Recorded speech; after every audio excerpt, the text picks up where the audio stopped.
Are you someone who's ready to get your voice out into the world? Have you been considering starting your own podcast and not sure of all the things it takes to launch your show? Well, at Levels to Lunch, they've done all the groundwork to help you turn your dreams into streams. With professional knowledge and experience in strategy, recording, editing, and presenting, they have all the resources to help you in your journey in launching your show. From the do-it-yourselfer to that time-strapped podcaster that just needs to get it done, they walk you through every step to get your show launched and ready for the world. So go ahead and take that next step and make your podcasting dreams a reality by visiting levels2lunch.com. Again, that's www.levels2lunch.com. Today on Melanated Conversations, we amplify the voice of the OverFlow Coach, Monique Caradine-Kitchens. As a certified coach with a focus on money mindset, Monique helps women fix their relationship with money so that they can put an end to the money drama and unleash their financial overflow. In today's chat, Monique gives us a glimpse of her own money story and offers up actionable money mindset tips to push you to your financial overflow. We end the show with a powerful spiritual breakthrough that had us reaching for the collection plate. So grab your good girlfriend and tune in to our powerful guest this week, the host of the Sisternomics podcast and author on how to embrace your inner millionaire, Miss Monique Caradine-Kitchens. Welcome to Melanated Conversations, our narrative from our perspective. Here on the podcast, we are amplifying the voices of Black women and sharing their powerful stories of transformation. I'm Tyrion. And I'm Yana. Let's start the show.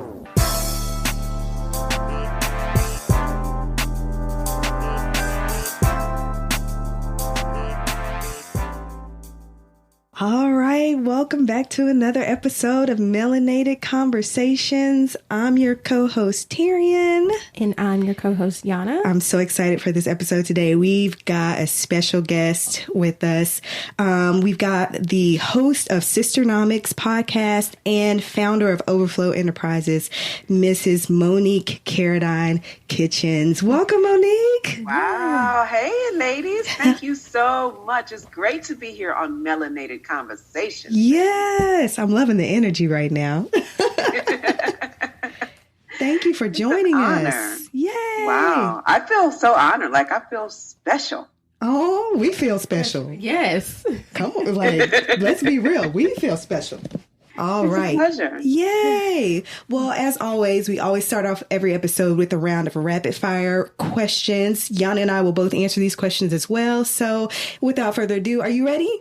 I'm ready. All right, let's do it. Go. Yana, you got the first question. Okay, we're going to go straight on to it. So I just got to ask, since we're going to talk money today, I feel like we should go ahead and start the show with some topics around money. Yeah. So, quick question. Would you rather be debt-free or have a good credit score?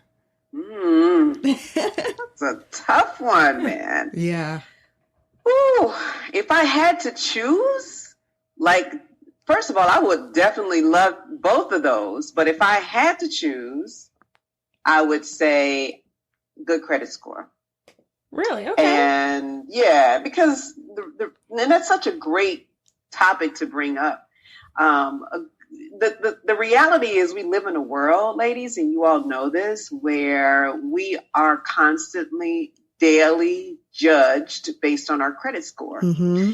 And truthfully, it's not a fair judgment, but that's the way the world works. And so if you have good credit, what does that mean? It means you get better interest rates. It means you save money. It means that you have access to, money or credit, whenever you need it. It means you pay less in car insurance. It means you pay less, everything. Everything is just better when you have good credit. So if I had to only choose one, I would say definitely good credit. Yes. Yeah. No, I'm with you. That is a hard question. And I was thinking about it and I was like, Actually, I went the route of debt free. If I have a lower debt load, if I don't have any debt, then that frees up space for me to work on building my credit. Yeah, that's a good way to think about it. I mean, I guess I was taken for granted. I was not under the assumption, but I just, I assumed that most people will always have a little bit of debt unless your house is completely paid off.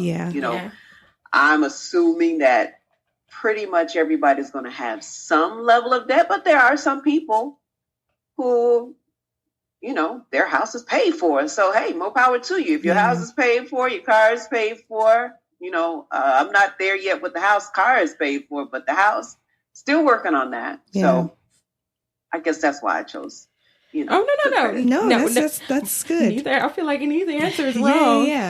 But no, now that I'm thinking more about it, I would probably lean more to good credit score, because I think even there are some strategies that having a little debt and managing that can help with increasing your score. I was going to say, not all debt is bad debt. That's true. So, exactly. I'm just thinking about to need to get this off my back. For sure. I think everybody, it's like, I don't want to have no bills to pay. I don't want to owe you no money. Right. No, that makes sense. Yeah, I'm going the route of good credit score as well, because you have to have good credit, like Monique said. I mean, it helps with interest rates, and sometimes just being able to have access to certain things that you wouldn't normally have, I think, when you normally think about it. So I think having a good credit score is extremely important and helpful.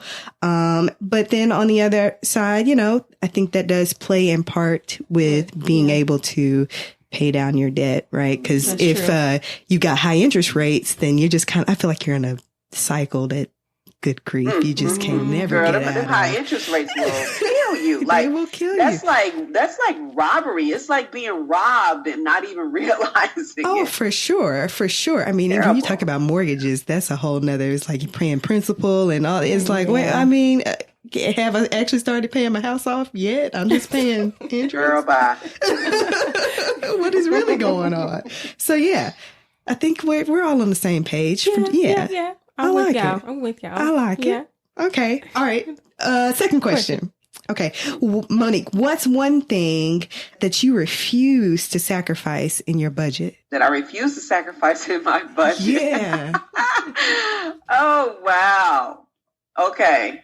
Yana, I don't know if we talked about this when you appeared on Sisternomics, but I refuse to sacrifice my monthly subscription to Peloton. I am a Peloton bike owner. Oh, really? And when I tell you I'm addicted, when I tell you that if you told me I had to go to a deserted island and I can only take two things, my Peloton would be one of them. And I need to have my subscription because that's how you get the live classes and the whole full experience.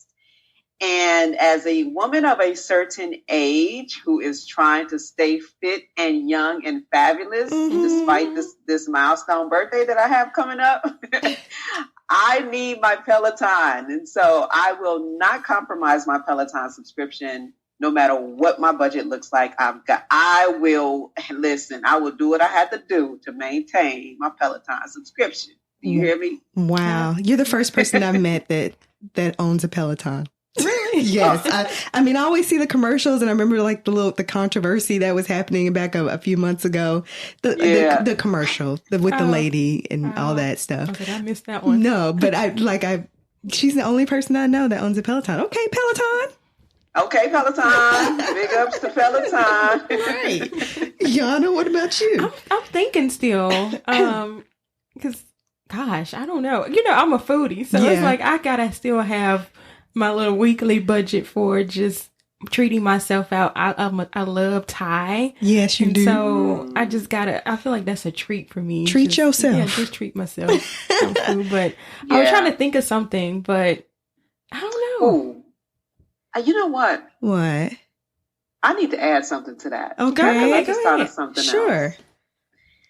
And you made me think about this, Yana, when you were talking about treating yourself. Another thing that I would never compromise is my investment in myself by way of personal and professional development. And I guess Peloton would be considered personal development because you are developing yourself through fitness. But I'm also a big fan of investing in myself through coaching and attending seminars and stuff like that. That's really, really important to me. That's good. No, that brings up a good point because, I have a business coach, and that's something for me right now that's like helping. I feel like that plate that pours into so much. And if I got to find a way to make it work, I'm gonna make it work because I love the work that I do. I'm with you on that. Yeah, definitely with professional development. Cause those are great, y'all. Y'all being all professional and stuff. But let's go. I mean, it's your budget. It's your money. How you going to spend? Now that's a good one. Date night. Date night, yes. You know, my husband is gone a lot, travels a ton for work and a lot. So we don't even have like a lot of couples every night, you wake up in the morning, you see him, you go to bed, maybe see your significant other. That's not always the case for me. So we try to take advantage of being able to have that time whenever he's home. Not that he's gone like all the time, but his job, he's away at least 2 to 3 weeks out of the month, at least from Monday to Thursday. So making sure we have that time for date night. Somebody come watch these kids, please. We'll pay you. Bring them on. But yeah, just making sure we had that time to spend with each other. And it doesn't always have to be out, but we do set aside money to be able to have a nice little date night. Go hang out. And you travel quite a bit too. So I would say that's a good. And I was going to say travel too. Yes, that's a huge thing for us. So yeah, good. I think that's good it. Stuff. Yeah. I'm going to think deeply more on it. I know, right? That is something I definitely have to really, really sit and ponder on for a while. No, that was a good question though. Man, I didn't do our pew. It's trash. All right. So, okay, let's get to the heart of the show. Yes. Monique, we're excited to have you on board, especially to give us these money lessons. Come on. So we actually want to just kind of segue a little bit more and learning more about you. Can you tell our listeners a little bit about who you are and share your origin story? Sure. Yeah. So I am, I laugh every time I think about this because I used to always call myself just a little Black girl from the South Side of Chicago, who managed to create this life where I've been able to do some amazing things. I mean, through the grace of God, I won't take credit for it, but I grew up on the South Side of Chicago, only child, 2 amazing, hardworking parents who really drove home the importance of education, and they worked their fingers to the bone to make sure that I could receive that education. So I studied radio, TV, film, broadcasting in college. And when I came out of college, I immediately went to work in my career and eventually became one of the top radio talk show hosts, Black talk show hosts in Chicago. And, I just, it was kind of lost on me, the importance of that role and that title, because I just went to work. I was always a hard worker, and I knew that I wanted to really use my voice to inspire and empower people. And it was amazing to me that I very quickly went from being an intern at a radio station to then the news director at that same radio station to then the midday talk show host at that radio station, and got a lot of awards and a lot of national recognition in that position. And just all because I kept my head down and kept focused on doing the work and staying committed to not becoming famous. That wasn't my goal, but I just wanted to empower people and inspire people. That's all I really wanted to do. So that's what I did. And eventually went on to also host a television show, a community affairs show in Chicago. And people, in Chicago, my name was recognizable, and, my name opened doors for me because they knew me from TV and radio. But the interesting thing about those positions, whereas a lot of my peers were signing multi-million-dollar contracts. A lot of my peers in the news media, they were anchors, they were reporters, and they would be signing these multi-million-dollar contracts. And I remember one of my colleagues who was actually a mentor of mine, I remember at one point she signed a contract for $10 million. Wow. Oh my and goodness. she became the first Black woman in Chicago to sign that large of a contract as a news anchor. She was the highest paid news anchor in the city. Wow. As a woman. And that was mind blowing. And this was at the height of my career in radio. And, she was a news anchor. So me knowing the job of a news anchor, what do? They sit behind the desk and they read the teleprompter. Mm. I mean, that's pretty much the extent of it. And somebody else actually wrote what they read. Mm. And here I am working at this radio station. I'm hosting, I'm producing, I'm booking guests, I'm writing a show, I'm doing a live show. So there is no script. And I'm doing all the studying and research. And I'm like, dang, I'm making a fraction of that. Like, where's my $10 million contract? Yeah.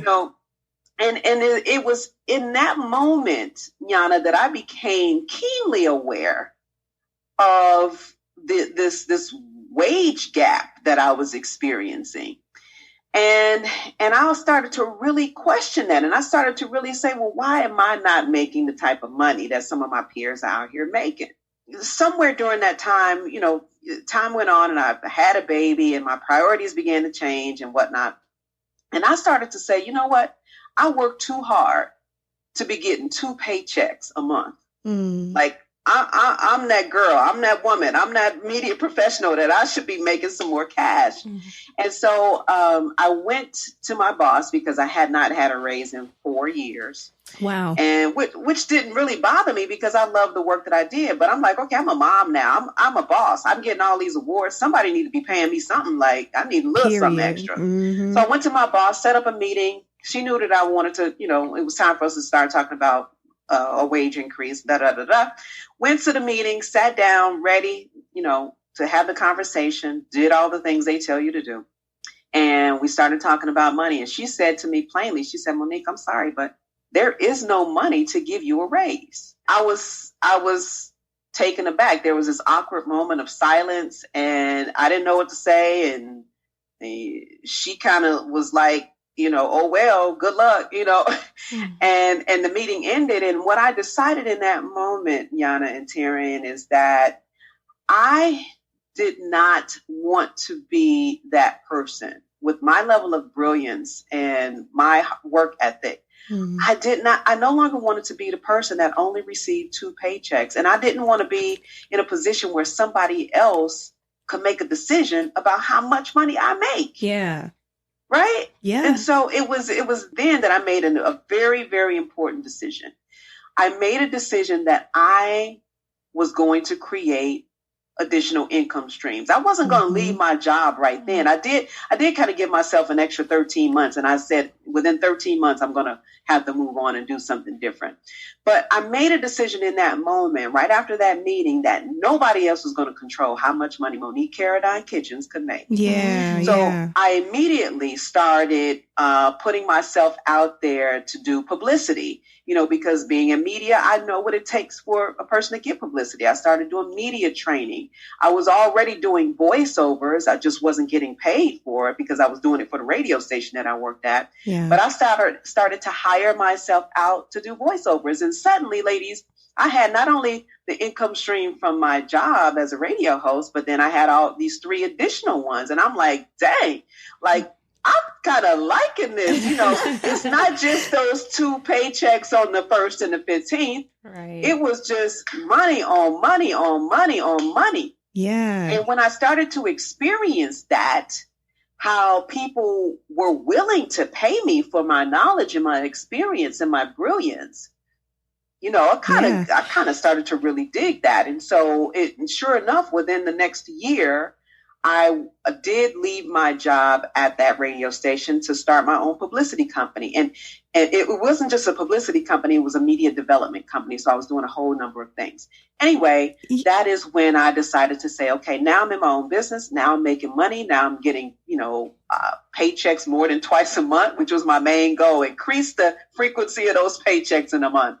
And so I was doing that, but I still wasn't making the type of money that I really, really wanted. Yeah. And it was at that moment, and then I'll let y'all jump in because sure. You know I can go, baby. I was a talk show host, Cal, so you ain't ever got to worry about me coming on your show. I ain't having nothing to say. That was the thing I was going to say. I was like, I'm clearly talking to someone who has done media, like as for a living, and I think we're over here playing jump rope. Well, at least I am over here playing jump rope. Like, I'm gonna ask a question. Sorry about that. No, you're fine. So that was one thing I was gonna say is that, mind blowing, at least for me, to be sitting here with someone who worked in media professionally. Super duper cool. The other thing that I picked up from what you were saying is that basically you knew your worth. Am I correct? You knew your worth and the hard work that you had put in and the education that you had received to be like, you know what? Mm-hmm. I'm worth more than what y'all trying to tell me I'm worth, or that you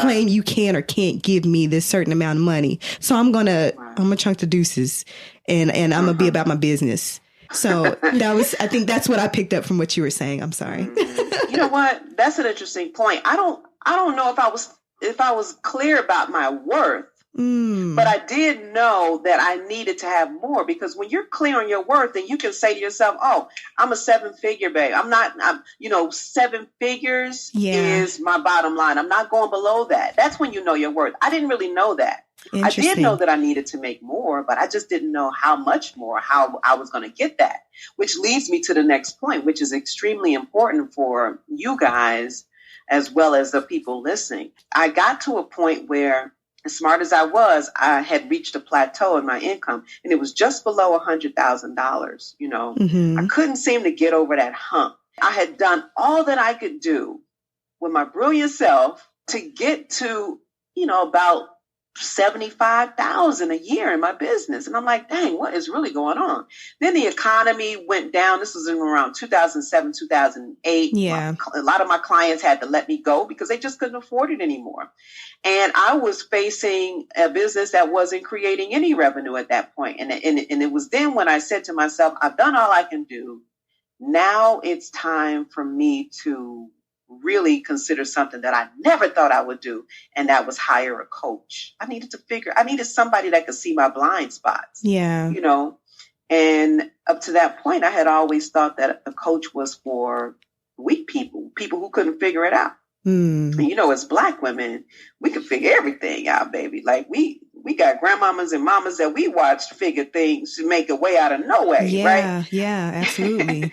And so you grow up with that mindset, and you like, if I can't figure it out, that means I'm weak. Well, I had to let that go because I was at a crossroads in my business. So I hired a coach from one of the top personal development companies in the world, and that was a game changer for me. Not only did she help me, she was just an okay coach, but she did help me see some blind spots, come to some realizations, and most importantly, she showed me that coaching is something that I wanted to do for others. And so that is when a lot of things began to turn around for me. So can you tell us what that experience was like, transitioning from, media, and then you getting your own coach, and then kind of making that decision to be like, I think like this is something I really want to do. I want to step into. No, it's a great question. So at that point, my work in media and radio and TV, it afforded me a lot of opportunities to go and MC at events and be a keynote speaker or workshop presenter and so on and so forth. And so what I realized when I would do these keynotes and stuff is that women would come up to me and they would line up after that speaking engagement, and they would want more from me. How can I work with you? Can I stay in touch? Can we have coffee? Can I pick your brain? They wanted more. And I didn't really have more to give them because I'm like, well, I did my speaking engagement. What more do you want? There was one woman in particular. She said to me, I want you to coach me. I don't care what needs to happen. You need to be my coach. And I was like, well, okay. So I worked with her, and I knew of 2 or 3 other women that wanted to work with me. So I invited them all into a coaching program. I didn't really know what I was doing, but I coached them and they got incredible results. And so I knew at that point that I said, if I'm going to be working with women, I need to have the training and the certification and the expertise to do this correctly. And that's when I became a certified coach. And that's when my focus in my business started to shift toward coaching. It was an incredible season in my life. And I'm so grateful because I've had the opportunity to work with some absolutely incredible women and be a part of their shift and their journey and their really recognizing their full potential. Yeah. Yes. And okay, segueing back just a little bit, because now we're at the point where you're making this decision. Now you want to change that story, how it looks for you in the finances, as well as helping other women. Can you kind of backtrack a little bit and tell us a little bit about you and how finances look like for you, even as a child and growing up, and how that played into your financial story as an adult? Yeah, great question. Great question. So it's a great question for a number of reasons. And that is because all of us have a money story. Mm-hmm. And your money story, Terrian, starts around the age of 5 to 8 or 10, right? Yeah. Your money story comes from how you witnessed your immediate family behaving with money. Yeah. For me, that story went something like this. My father was the main breadwinner in the household, and he would painstakingly once a week or once every other week, sit down at the kitchen table and get all his papers out, all the bills and whatnot, his ledger and checkbook. And he would painstakingly balance out that checkbook. Okay. Mm-hmm. He knew exactly how much money there was, exactly how much he needed for bills, et cetera, et cetera, et cetera. My mother, on the other hand, she was a free spirit. She loved to make money specifically so that she could shop and buy clothes and buy shoes. That was just her thing back then. So my mom wasn't so diligent about the money as my father. So my mom would go out after my father had spent all this time balancing out the checkbook, and she would go buy 2 pairs of shoes. And I recognized the tension that created in my household, because my mom would throw the whole checkbook off. Bills wouldn't get paid because she just went and bought 2 pairs of shoes. Right. And so for me, my money story was money causes tension. My father worked 2 jobs. And so my story also was, if you are going to make money, that means you're not going to have a lot of time with your family. So you're going to have to compromise family time or be absent from the family. My story was also that we don't have enough to afford those nice things that you like as a teenager, the designer gym shoes, the designer jeans, the Coach purse, the this, the that. Yeah. So it just wasn't enough for that. So I grew up with that story. And it wasn't until I worked with that first coach, Yana, that she helped me to unpack that. So no wonder I couldn't get past $75,000 in my business, because that story that I picked up as a 5 or 6 year old or 8-year-old girl was the same story that was controlling my life as that 30-something-year-old media professional. So to bring you back to the story of my friend with the $10 million contract, I questioned a lot of things around that time. I'm like, maybe I'm that little black girl from the south side of Chicago. So maybe I don't have the right connections. Maybe I don't, my skin isn't the right color. Maybe I'm not working at the right place. Those are the things that I thought were the reasons why I wasn't making that kind of money. Come to find out, none of that had anything to do with it, Yana. Thing that kept me from making the money that I felt I really deserved and desired was the money story. The money story that said, if you want to make money, you got to work your fingers to the bone, 14,000 hours a week. You have to sacrifice everything, like I saw my parents do, my father, And, if you do make money as a little black girl from the south side of Chicago, who are you going to disempower by doing that? Who are you going to leave behind? Yeah. But see, that's stuff that you can only unpack if you have a guide or a coach like the one that I had that helps you peel back those layers.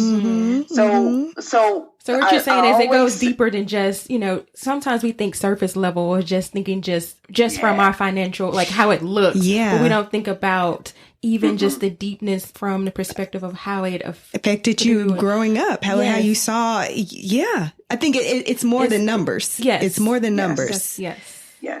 I often say, Yana and Tarian, that the only thing that stands between a woman and the millions that she desires is the story that she tells herself.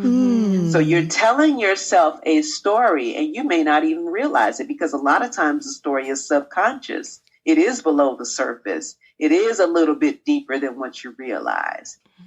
And so that is why a part of my work is unpacking the money story. No matter when I work with someone, I'm not going to tell her to have a budget or cut up a credit card if she wants to get to $1 million. I ain't going to do none of that. I'm going to unpack the story first. Yeah. So in unpacking the story, you have this thing where you can tell us like the truth about money. So what exactly is the truth about money? Because just from hearing you talk about your money story, and we've kind of established that it's less about the numbers per se, and really all the other things that factored into how you went about doing life and how you viewed money. What exactly is the truth about money? Okay. So the truth about money and the money story are two different things. Okay. I'm going to explain the truth about money. These are some basic universal truths about money. And then maybe I can show you just two ways that you can begin to unpack your own personal money story while we're, in the midst of this. Yeah, absolutely. Okay, cool. All right. So let's talk about the truth about money. And I explain this a lot in my book. It's called How to Embrace Your Inner Millionaire. And I have a little section in the book about this. And what I tell people is that there are 5 types of people who attract money easily. Okay. And I always try to make this clear to people, because there are a lot of rumors and lies out there about money. There's people out there saying money is tight. We live in a tough economy. You got to rob Peter to pay Paul. I hear people saying that type of stuff all of the time. Yeah.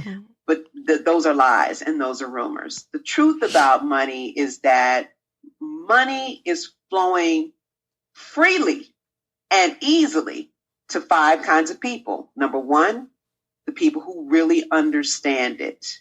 You got to really understand how money works. Money operates in part from an energetic space. Money is going to respond, Tarian, to your energy, right? So if you really understand that money is an unlimited resource, there is no lack of it in the world. There is no scarcity of it.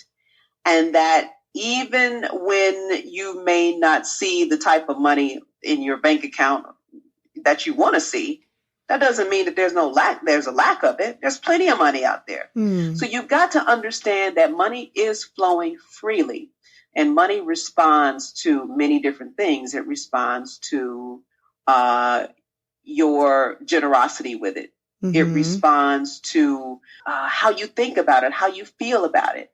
So you got to really understand that money is not scarce. Money wants you just as much as you want it. But you've got to get your energy lined up to recognize that. So people who understand money really, really make it easily. People who respect money make it easily. And what does that mean? You have to respect your money, because if you don't, it's going to flee from you. How do you respect your money? You can show respect to your money by doing something very, very simple. And you can do this as soon as we finish this conversation. You can go into your purse, take out your wallet. And if your wallet is cluttered with receipts, if your purse got old gum wrappers in it, if you've got expired gift cards or credit cards in your purse, if you've got, what random whatnots, declutter your wallet, ladies. Okay. Yeah, I can step one. Declutter. I'm doing that today. Get all of that junk out of your purse and your wallet, because money cannot thrive in a cluttered or chaotic environment. Okay. So okay. Yes. Yeah. So your wallet, and in fact, a lot of people have these little teeny tiny wallets that really aren't big enough to accommodate the type of money that they want to attract. And you wonder why you don't have no money. Oh my goodness. It's because you got this little coin purse that you call a wallet. Right. So I tell people to number one, invest in a nice wallet. You don't have to spend hundreds and hundreds of dollars on it, but get a nice long wallet that will allow you to open it up and see what's in it. Get all the junk out, get all the receipts out of there. Have a nice space for your checkbook, have a nice space for your cash, get you a little area for your cards, your change. Make your wallet make sense. You shouldn't have to go in your wallet and get immediately confused. So declutter your purse, declutter your wallet, because those are your sacred spaces where you keep your most valuable things, right? Yeah. So you show your respect for money by keeping the area where your money sits clean and free of clutter. Does that make sense? Absolutely, it does. Okay, Absolutely, good. it does. My Okay. goodness. The third type of person that attracts money easily is the person who is not afraid of it. I realized when I began to unpack my money story that I was scared to make money. That's why I always kind of plateaued at around $75,000 to $85,000, because the story that I was telling myself is that if I get over $100,000, then I will be leaving people behind, your family, your friends, where I grew up in the hood. I was telling myself that I would leave them behind. And that was always because every time I would achieve something, my family members would have a habit of saying, girl, who you think you are? I don't know if y'all ever heard that growing up, but it was always who you think you are.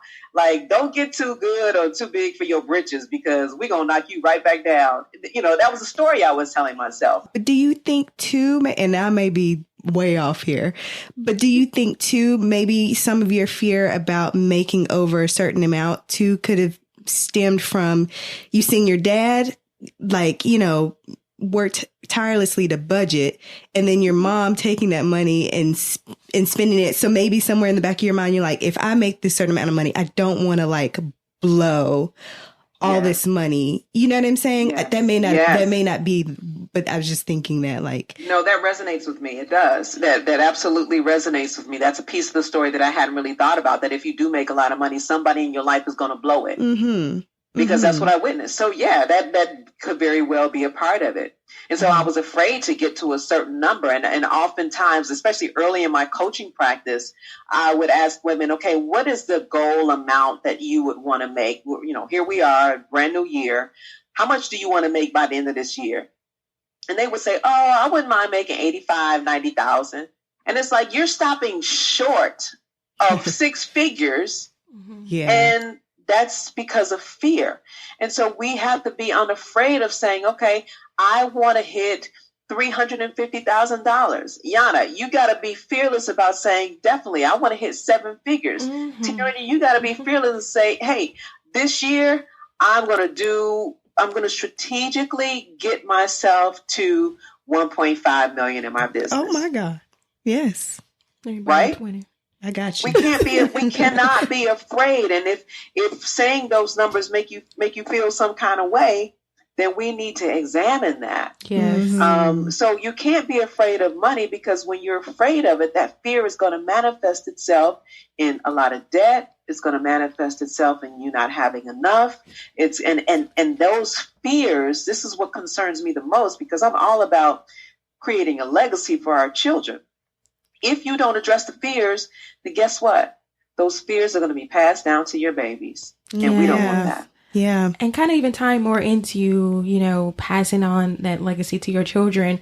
One of your core elements that you talk about is creating your own economy, and how, you can build your network. And you kind of chimed in a little bit about how you made the transition through radio and how you created new avenues for yourself to create new lanes for financial income. Yeah. Can you share a little bit about that? For sure. Yes. Well, that comes from, I really started to study wealthy women and how wealthy people think. And some of my research showed me that most millionaires have between 5 to 7 streams of income. So that is something that I started to practice and teach. We don't have to rely on just one income stream. We should have several income streams.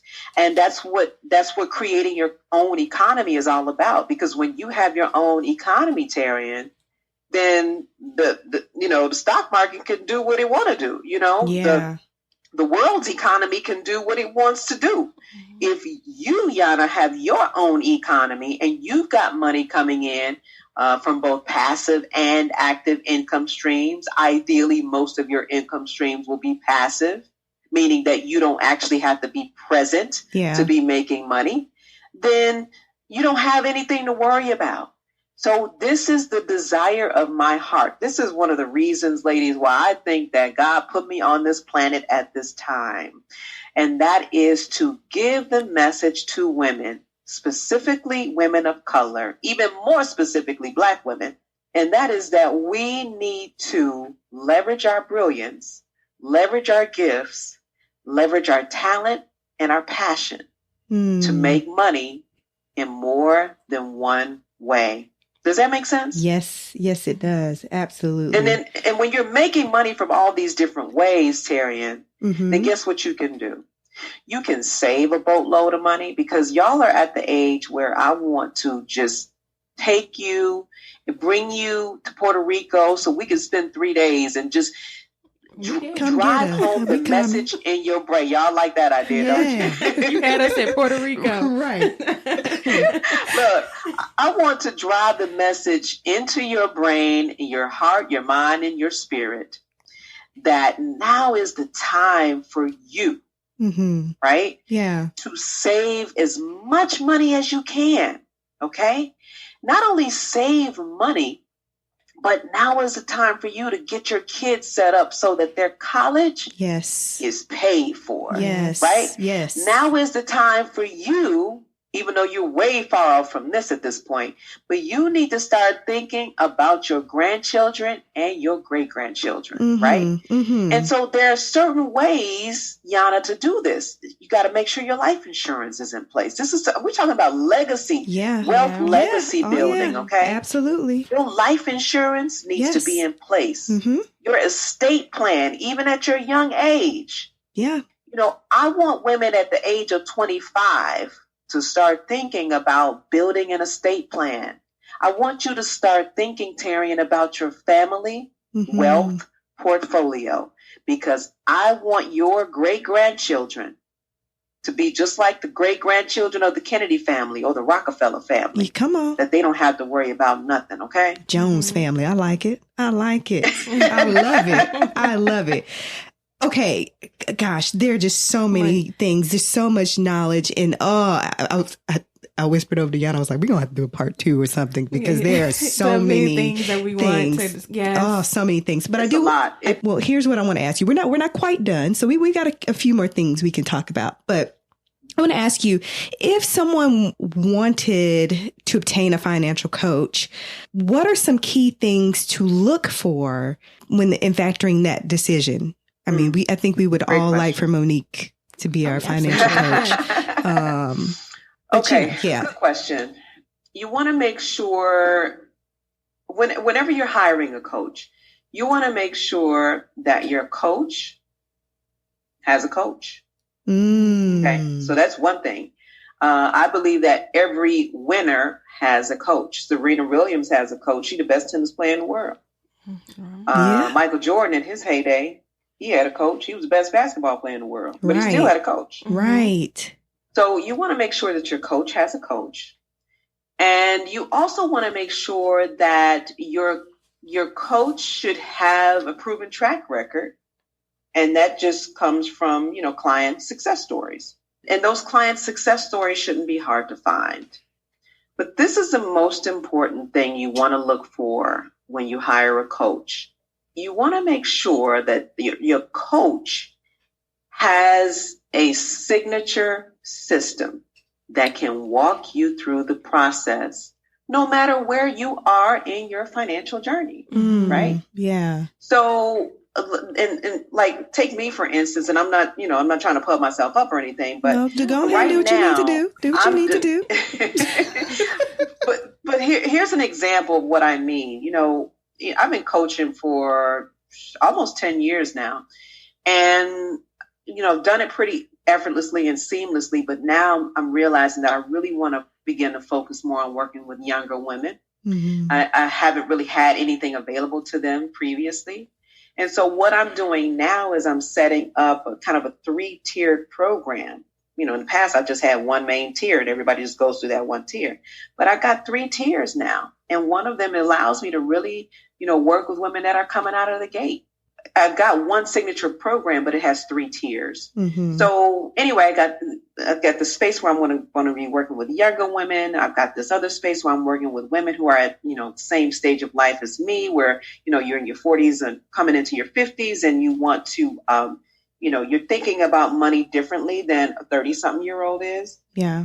And then I've got another space where I'm working with women who are 55 and older, who are at a completely different space in their money. Yeah. So you want to make sure your coach has some type of system that she can walk you through to get you from point A to point Z. Does that make sense? Yeah, absolutely. Absolutely. Something for every stage in life. I love that. I like that too. Yeah. So as we get ready to draw near to a close, I do want to touch a little bit more about your podcast. You have a podcast, Sisternomics, which, quick plug, you guys, she was so gracious to allow me to be on her show. So if you haven't checked it out, please check it out. Check all her episodes. I think it was episode 13. You remember the episode. But no, on your podcast, you bring your audience along the journey as you attain your next level of financial success. So kind of what made you decide to extend your brand in this way, and kind of what can people expect along with your show? Mm-hmm. Man, that's a great question. Thank you for bringing that up. Yeah, Sisternomics is it's kind of like my own personal reality show in a way, because my next money level, my next income level in my business is 7 figures. That's something that I haven't reached yet. Yeah. And so what does that tell you about me? What it tells you is that my money story is steadily evolving, is steadily unfolding. And I had to get real with myself and look at, why is it that I have been in business this amount of time and I still haven't hit 7 figures? The reason is because I have a story. And so as I unwrap that story, as I unfold as a woman, as a mother, as an entrepreneur who's been in business for a very long time, I have to be willing to admit to myself that I still have some old story lingering. And so I'm using the podcast to kind of work through the story. So I'm bringing on authors and mentors and some of my trusted advisors onto the show to give their best advice.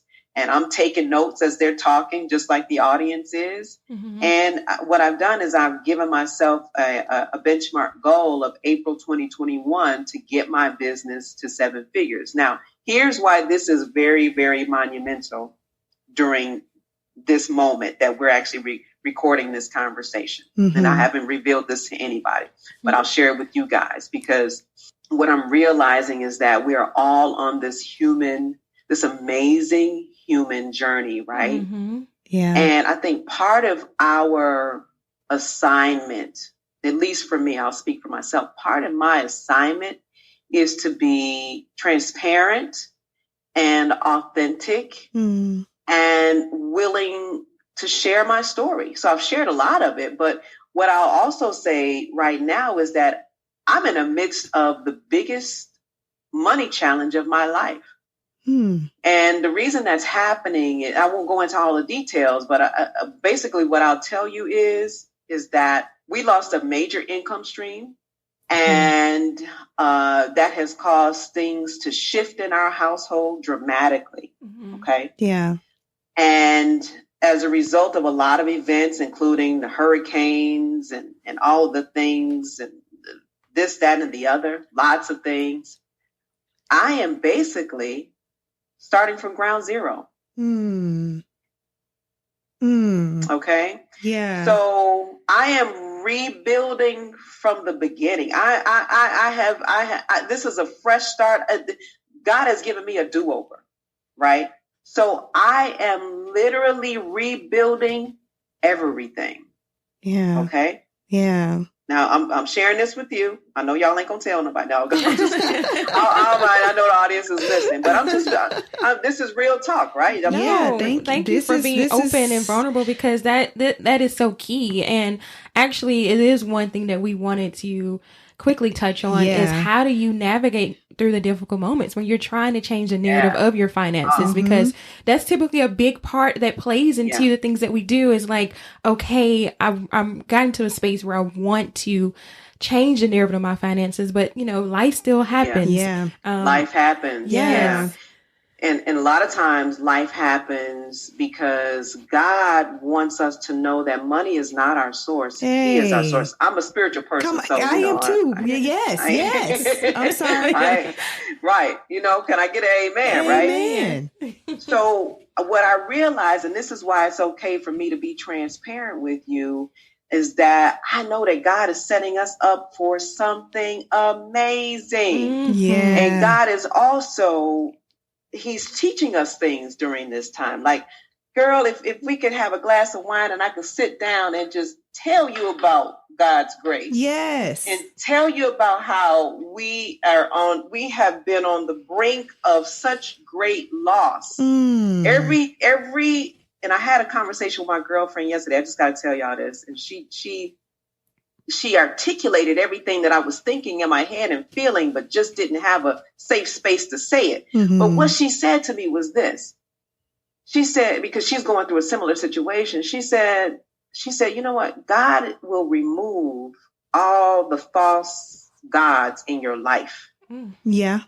So that you can recognize who God really is. Yes. Does that resonate? Yes. And so that's why, let me tell you, this whole experience of this shift that we've experienced economically in our family has shown us who God truly is. It's been difficult. It's been challenging. It's been a wake-up call.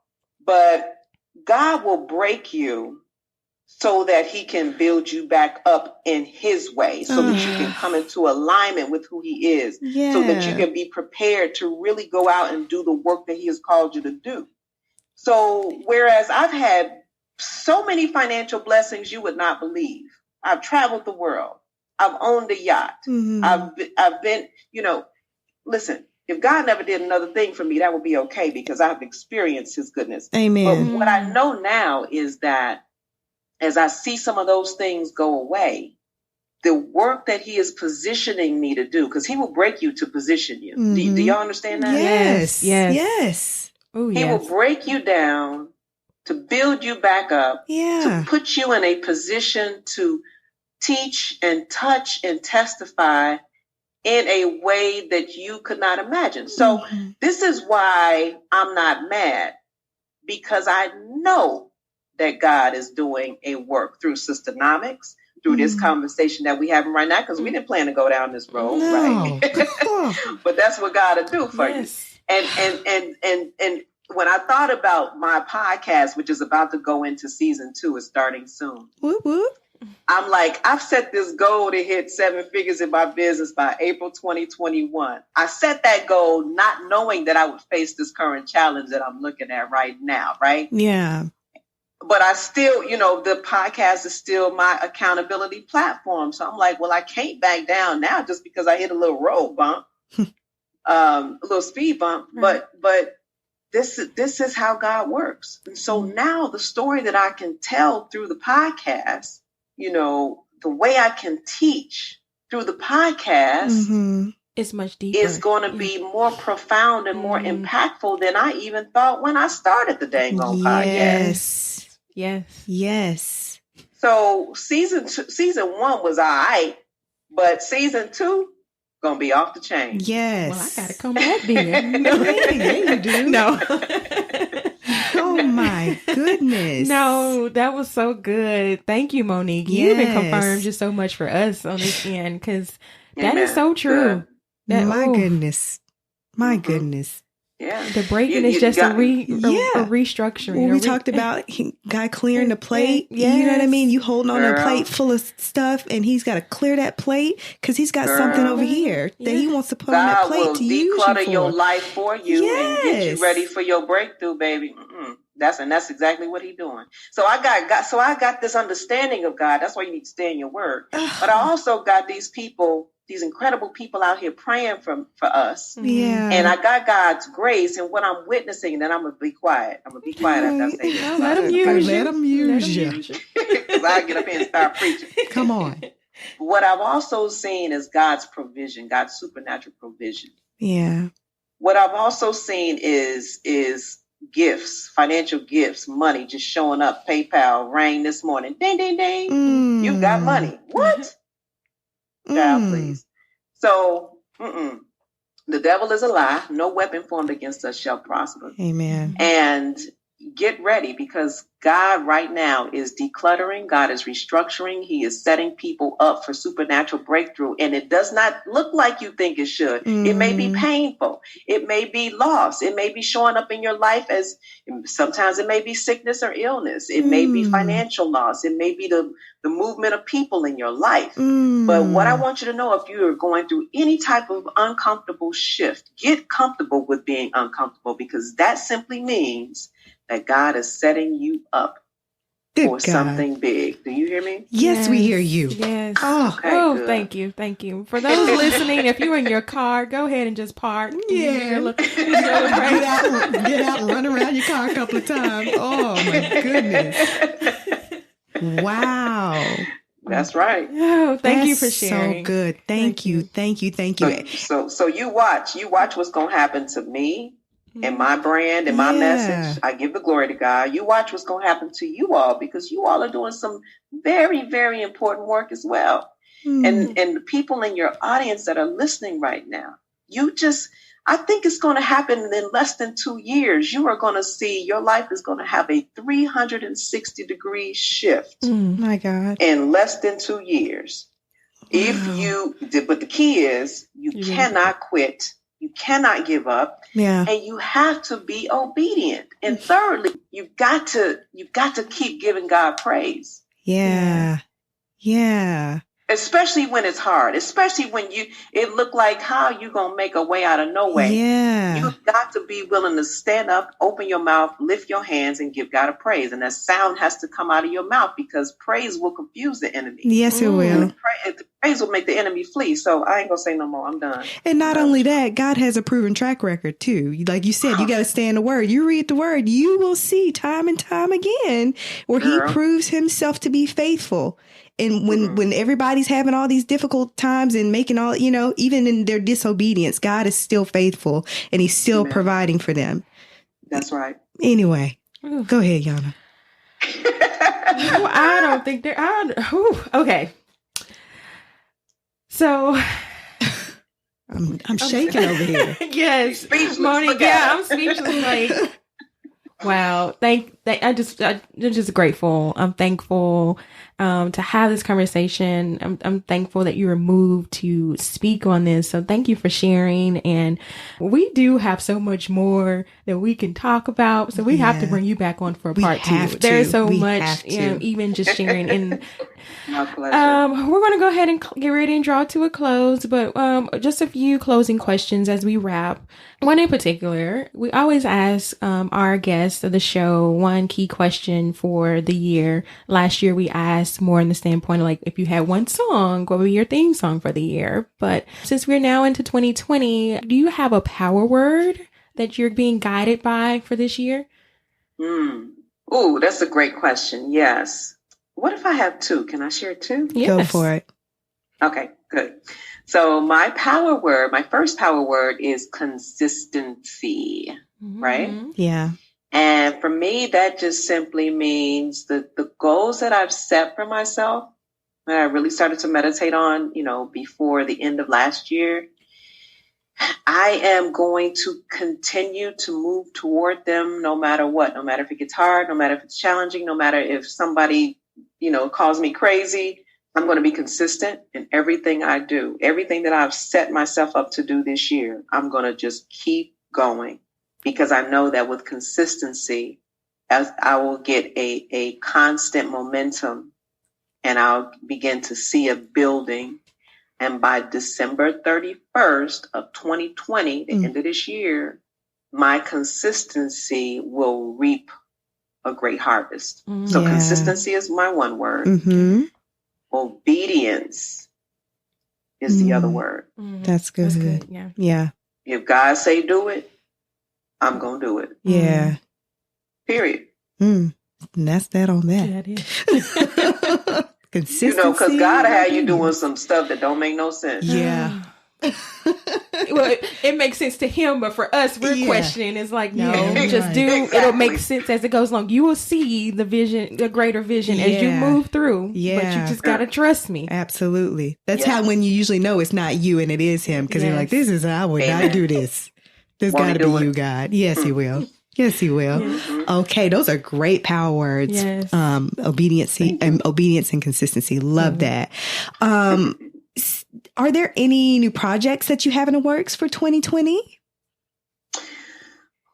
Be speaking anywhere, writing anything? Yeah, I'm excited because I'm creating some online courses so that people can, download some of this information that we talked about today, and they can have access to it whenever.